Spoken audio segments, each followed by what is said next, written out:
Assalamualaikum warahmatullahi wabarakatuh. A'udzu billah. Bismillah, alhamdulillah. Wassalatu wassalamu ala Rasulillah wa ala alihi wa sahbihi wa mawalah. La haula wa la quwwata illa billah. Asyhadu an la ilaha illallah wahdahu la syarika lah wa asyhadu anna sayyidana Muhammadan abduhu wa rasuluhu la nabiyya ba'da. Allahumma iftah alaina futuhal arifin, iftah alaina hikmataka wanshur alaina rahmataka ya dzal jalali wal ikram. Allahumma rzuqna fahman nabiyyin wa hifdzal mursalin wa ilhamal malaikatil muqarrabin. Allahumma aghnina bil ilmi wa zayyinna bil hilmi wa akrimna bit taqwa wa jammilna bil afiyah. Allahumma inna nas'aluka lisanan dzakira wa qalban syakira wa badanan sabira wa suhbatan tu'inuna fi dunyana wa akhiratina birahmatika ya arhamar rahimin walhamdulillahi rabbil alamin. Hadratal mukhtaramin al-mukarramun al-ulama, wabil khusus kepada guru-guru kita, terutama guru kita Al-Habib Alwi bin Anis bin Muhdar Al-Atas. Mudah-mudahan beliau senantiasa dipanjangkan umurnya oleh Allah Subhanahu wa taala, disehatkan rohani dan jasmaninya, juga diistiqomahkan dalam membimbing kita. Amin Allahumma amin. Tak lupa juga kepada seluruh jamaah Majelis Ta'lim Asy-Syahadatain yang pada malam hari ini sempat hadir. Mudah-mudahan kehadiran kita menjadi wasilah diakunya kita sebagai murid Sayyidi Syekhunal Mukarram. Amin Allahumma amin. Ayyuhal hadirin rahimakumullah. Pertama, marilah kita memanjatkan puja dan puji syukur kehadirat Allah Subhanahu wa taala, yang mana Allah pada malam hari ini telah melimpahkan rahmat, taufik serta hidayahnya kepada kita sekalian, sehingga kita dapat berkumpul bermuajahah serta kita niat thalabul ilmi, kita niat munajat bertawassul kepada guru-guru kita, para wali, para mursyid. Mudah-mudahan segala hajat dan tujuan kita diijabah dan dikabul oleh Allah Subhanahu wa taala. Amin Allahumma amin. Salawat dan salam adalah kita sanjungkan ke pangkuan baginda agung Muhammad sallallahu alaihi wasallam, yang mana beliau yang kita nanti syafaatnya besok yaumil qiyamah. Mudah-mudahan dengan keistiqomahan kita, Masjid Umar bin Khattab ini menjadi saksi di hadapan Allah Subhanahu wa taala dan menjadikan wasilah sebab kita diaku sebagai umat Rasulullah sallallahu alaihi wasallam, yang kelak nanti di yaumil qiyamah kita berhak mendapatkan syafaatnya. Amin Allahumma amin. Ayyuhal hadiruna wal hadirat rahimakumullah. Allah berfirman dalam Al-Quran, "Dzuribat 'alaihimudz dzillatu aina ma thuqifu." Kehinaan akan diturunkan oleh Allah kepada mereka, kecuali illa bihablim minallah wa hablim minan nas, kecuali mereka berpegang teguh kepada agama Allah dan berpegang teguh kepada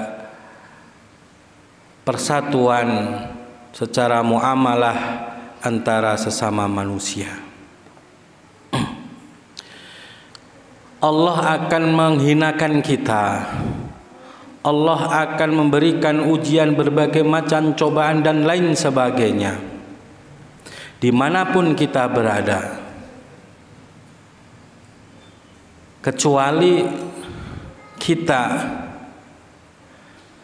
senantiasa mengamalkan syariat agama Allah,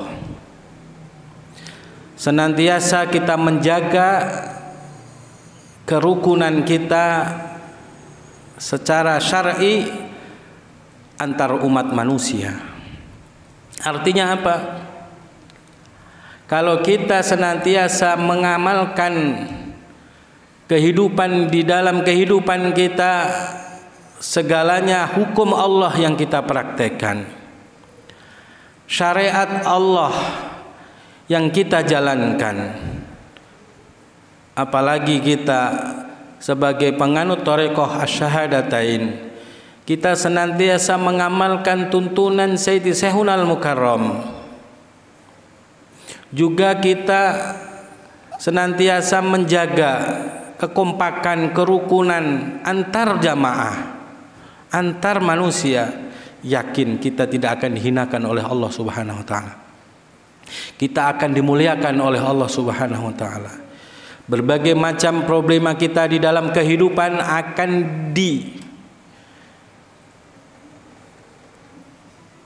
mendapatkan jalan keluar, mendapatkan solusi daripada Allah Subhanahu wa taala. Wa may yattaqillaha yaj'al lahu makhraja wa yarzuqhu min haitsu la yahtasib. Jikalau kita benar-benar takwa kepada Allah, artinya menjalankan segala perintah Allah dan menjauhi seluruh larangan Allah, maka Allah yaj'al lahu makhraja, Allah akan memberikan jalan keluar dari segala kesulitan hidup maupun jalan keluar menuju ridho Allah Subhanahu wa taala.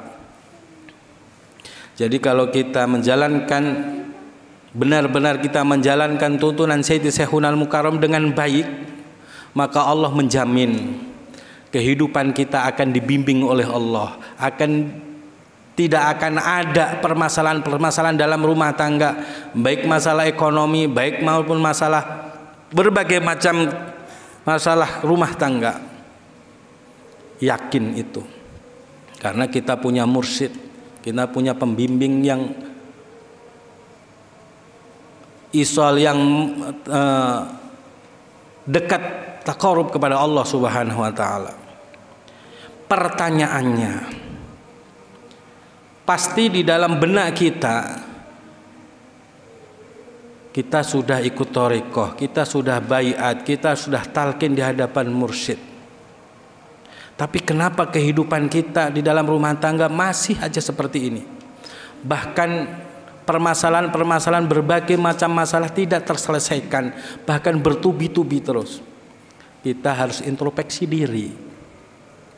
Sejauh mana, semaksimal mana kita menjalankan tuntunan Sayyidi Syekhunal Mukarram? Jikalau hanya sebatas kita talqin, sebatas kita pengakuan berthariqah, pengakuan kita punya guru, pengakuan kita punya mursyid dan lain sebagainya, tapi tidak maksimal untuk menjalankan tuntunannya, yakin kehidupan kita tidak akan tenang, tidak akan sakinah, mawaddah, warahmah. Ada musibah, ada penyakit, ada problem, tidak akan, bahkan di dalam rumah tidak menjadi baiti jannati, tidak, tapi menjadi jahanam, tidak betah di rumah. Ya kita harus kembali lagi kepada diri kita, introspeksi diri. Saur Sayyidi Syekhunal Mukarram di dalam nazam, beresane syariate yen wis beres kan nemu hakikate lah eta. Syariat harus kita bereskan dulu, harus kita maksimalkan dulu. Bukan syariat itu secara dohir, secara ilmu fikih, sholat kita perbaharui, sholat kita perbaiki, bagaimana kita bisa khusyuk dan sebagainya. Tidak hanya itu. Di dalam kehidupan ibadah tidak hanya mahdoh, tapi kehidupan rumah tangga kita kita perbaiki. Bagaimana kita sebagai seorang laki-laki, sebagai pemimpin, ketua rumah tangga, sudahkah kita melaksanakan kewajiban kita sebagai seorang pimpinan, seorang laki-laki yang mempunyai tanggung jawab atas seluruh keluarganya dari istri dan anak-anaknya. Ku anfusakum wa ahlikum naro. Wahai para suami, jaga dirimu, wa ahlikum naro, dan keluargamu dari siksa api neraka. Jikalau kita sudah bisa memperbaiki bagaimana tanggung jawab seorang suami, bagaimana tanggung jawab sebagai seorang tetangga, bagaimana tanggung jawab sebagai seorang saudara, kita perbaiki secara muamalah kehidupan kita. Kita berawal dari yang kecil saja, karena kita tidak akan dimintain pertanggungjawaban yang lain, kecuali kita akan dimintain pertanggungjawab bagaimana sholatnya istri, apakah sudah kita penuhi nafkah zahir dan batinnya, dan lain sebagainya. Kita akan ditanya ke Allah. Nah, jikalau kita penganut thariqah, kok masih goncang pikirannya, masih kemana-mana, tidak tenang dan lain sebagainya, bahkan mencari kehidupan susah, bagaimana mungkin kita akan mendapatkan kenyamanan, mendapatkan kenikmatan jikalau di dalam kita mengemban amanah sebagai seorang pemimpin di dalam rumah tangga. Ar-rijalu qawwamuna 'alan nisa, belum bisa memenuhi sepenuhnya, belum secara sengaja ataupun tidak, beralasan atau tidak, kadang masih berani kita meninggalkan sholat,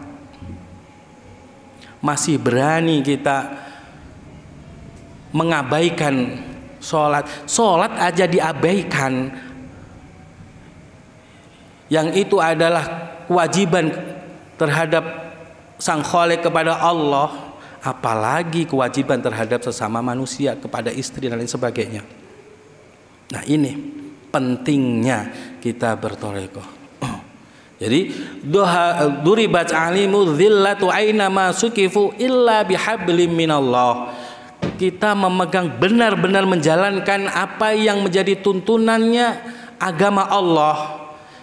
Kalau kita sudah menganut thariqah asyhadatain, kita benar-benar menjalankan tuntunan yang disyariatkan, yang diajarkan oleh Sayyidi Syekhunal Mukarram semaksimal mungkin. Tidak hanya bertawasul, tidak hanya pakai jubah, sorban dan sebagainya. Perbaiki kehidupan bermuamalah sesama istri, sama anak, sama tetangga, sama saudara. Bagaimana kita selayaknya orang thariqah itu, kita jujur dalam bekerja. Kalau kita menjadi karyawan-karyawan yang benar-benar lillahi ta'ala, benar-benar menjalankan kewajiban sebagai karyawan. Kalau kita sebagai pengusaha, benar-benar kita menjalankan usahanya itu di jalan Allah. Jadi bagaimana kita mengaku seorang murid kepada mursyid jikalau kita tidak maksimal menjalankan syariatnya? Ini bahaya. Maka Allah akan tetap menghinakan, Allah tidak akan menolong kita jikalau hubungan kita kepada Allah, apalagi dengan hubungan kita hablum minan nas tidak cukup, tidak baik, maka jangan harap kehidupan kita baik di dunia maupun akhirat akan selamat. Dunia akhirat selamat. Ini. Jadi hayo kita belajar dan belajar. Kita saling mengingatkan, wa tawasau bil haqqi wa tawasau bis sabr. Saling kita mengingatkan. Jikalau teman kita, saudara kita, sesama jamaah tidak menjalankan syariat, tidak menjalankan tuntunan Sayyidi Syekhunal Mukarram, kita tegur, kita nasihatin, kita ingatkan bersama. Karena tidak ingin ketika kita nanti di yaumil qiyamah, kita akan dihadapkan kepada Sayyidi Syekhunal Mukarram. Sebelum kita mempertanggungjawabkan amaliyah kita kepada Rasulullah dan Allah, kita akan dihadapkan pertanggungjawaban ini kepada Sayyidi Syekhunal Mukarram. sejauh mana kita setelah talqin, kita telah baiat kepada Sayyid Syekhuna Al-Mukarram, bukan terus langsung kita berharap pasti Syekhuna akan menolong kita, meng-backup kita dari mulai sakaratul maut, di alam kubur, di alam barzah sampai ke surga. Tidak seenak itu. Tapi kita sebagai murid akan dimintai pertanggungjawaban sebagai murid kepada mursyid. Sejauh mana kita mengajarkan, sejauh mana kita mengamalkan tuntunannya. Tidak seenaknya kita gandul begitu saja. Ya gandul kalau diakui, kalau tidak diakui bagaimana kita mau gandul? Nah ini. Bahkan di dalam ayat lain tadi, zuharul fasadu fil barri wal bahri bima kasabat aydin nas. Jelas kerusakan baik di lautan, di darat maupun di lautan disebabkan karena ulah perbuatan manusia itu sendiri. Di dalam tafsir Qurtubi kalau tidak salah, zuharul fasadu fil barri al-lisan wal bahri al-qalbu. Jadi bar sama fil barri wal bahri adalah dohir dan batin. Kerusakan kita dohir di dalam kehidupan di dunia ini, tidak menemukan kenikmatan, tidak menemukan kebahagiaan, tidak menemukan kesejahteraan, bahkan diliputi dengan berbagai macam ujian, cobaan dan lain sebagainya. Wal barri wal bahri, dan batin kita tidak akan bisa tenang, tidak ada tomakninahnya, hati ini tidak ada sakinahnya, bahkan beribadah pun tidak mendapatkan kenikmatan, tidak mendapatkan kekhusyuan. Itu kasabat aidin karena perbuatan kita sendiri. Kita mengaku penganut thariqah, tapi maksiat jalan, kerja masih tidak jujur, masih mampu berbohong dan lain sebagainya, bahkan mengamalkan syariatnya pun belang bentong. Bagaimana mungkin kita akan mendapatkan kenikmatan? Maka duharul fasadu fil barri wal bahri, kerusakan baik dohir maupun batin di diri kita, bima kasabat aidin, sebab ulah kita sendiri. Sudah kita ikut thariqah, sudah baiat dan lain sebagainya, tapi tidak mau menjalankan tuntunannya. Ya maka secara dohir tidak ada ketenangan, tidak ada kenyamanan, cari rezeki susah dan lain sebagainya. Batin pun tidak ada ketenangan dan lain sebagainya. Hatta kita menghadap Allah, sholat pun permasalahan-permasalahan dunia masih kebawa di dalam sholat, tidak khusyuk dan lain sebagainya. Ini maka pesan Sayyid Syekhuna Al-Mukarram, perbaiki syariatnya, muamalahnya, ibadah dohirnya, kehidupan di dalam rumah tangganya, kehidupan bermasyarakatnya, kehidupan di dalam kerjanya,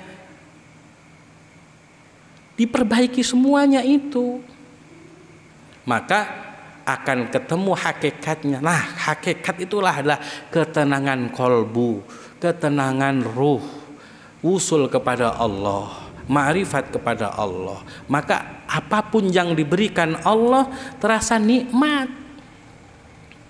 Jadi kalau kita masih gundah gulana, masih galau, masih ini itu dan sebagainya, bahkan masih ngeluh ini itu dan lain sebagainya, introspeksi diri, muhasabah diri. Jangan mengandalkan tawakal.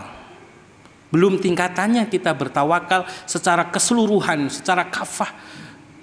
Pokoknya yang penting mah ibadah, yang penting mah suluk, yang penting mah jalan terus dan sebagainya. Entar rezeki juga nuturgen, entar rezeki juga datang dan sebagainya. Belum makomnya, sudah seberapa kita ittisal kepada Allah, usul kepada Allah.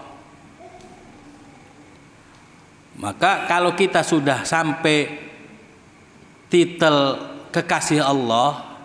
Kata Allah, inna awliya Allah la khaufun alim lahum yahzanun. Jikalau kita sudah tidak merasakan kegelisahan, kekhawatiran, bahkan tidak pernah merasakan memikirkan besok anak saya mau berangkat sekolah harus ada uang sekian dan sebagainya, apalagi anak saya, istri saya, keluarga saya ada yang sakit, saya harus berobat dan sebagainya. Tidak ada pikiran itu, baru itu dikatakan wali Allah. Kita kan masih merencanakan, waduh besok mau gini, gimana nih, kalau nggak kerja nggak makan dan lain sebagainya. Nah, maka sebelum kita bertawakal kepada Allah, Rasul mengatakan, pernah menegur sahabat, ikat dulu ontaknya, baru tawakal, baru pasrah kepada Allah. Motor kunci, kalau perlu kunci ganda, baru tawakal kepada Allah. Masukkan ke dalam rumah, dikunci gerbangnya, baru tawakal kepada Allah. Jangan yang penting tawakal, pasti Allah ngejaga, gerbang masih terbuka, motor masih di luar, gak dikunci sebagainya. Lengit lah, bukan tawakal, itu mah bunuh diri namanya.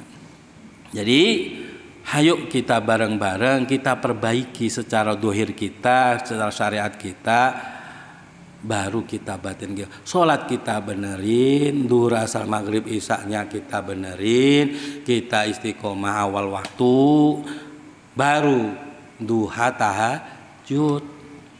Ini duha tahajud dikejar, tawasul dikejar.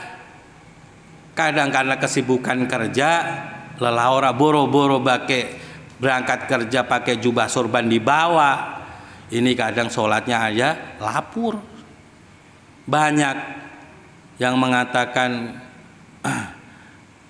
kerja kasab untuk bekal ibadah, tapi kerjanya kasabnya dijalankan, ibadahnya dilupakan. Ini kan luar biasa. Jadi hayo, kewajiban kita saling mengingatkan, saling menasihati antara jamaah kita. Jikalau teman kita dan lain sebagainya kurang benar dan sebagainya, hayo kita tarik. Nah, fungsi daripada tawasul diadakan taklim secara dohir. Taklim ini adalah untuk mengontrol, juga untuk memperbaiki kekurangan-kekurangan dalam beribadah kepada Allah. Nah, secara rohaniyah kita zikir, kita bertawasul dan lain sebagainya, karena makanan kolbu ya zikir. Ala bi dzikrillahi tatmainnul qulub. Ingat, dengan zikir kepada Allah hati akan tenang. Jadi zikir ini hanya sekedar makanan kolbu, tidak bisa menentukan nasib dalam kehidupan kita. Maka tidak boleh kita bertawasul, kita supaya usaha lancar, supaya dapat kerjaan, supaya dapat dan sebagainya. Tidak. Ini adalah makanan kolbu supaya tenang dan sebagainya. Ya kalau mau dapat duit kerja, ikhtiar secara dohir. Bisanya apa? Gojek, hayo. Ke pabrik, hayo. Kuliah, hayo dan sebagainya. Ini syariat. Perbaiki syariatnya, maka yakin akan menemukan hakikatnya. Ini pesan daripada Sayyidi Syekhunal Mukarram. Mudah-mudahan pertemuan kita di awal bulan Syawal ini menjadi titik awal kebangkitan, titik awal membenarkan atau membersihkan diri kita. Di dalam Al-Quran, innal ladzina amanu wa hajaru wa jahadu fi sabilillahi bi amwalihim wa anfusihim a'dhamu darajatan 'indallah. Sesungguhnya innal ladzina amanu, orang-orang yang beriman kepada Allah, artinya yakin kepada Allah, semua ini adalah ketentuan Allah dan lain sebagainya. Walladzina hajaru, dan orang yang berhijrah. Artinya yang tahun kemarin kelabu, ibadah kita lelaura dan lain sebagainya, kita perbaiki, kita hijrah. Yang tadinya malas tawasul, yang tadinya malas pakai jubah sorban, yang tadinya malas aurat maghrib dan lain sebagainya, hayo kita mulai dan lain sebagainya.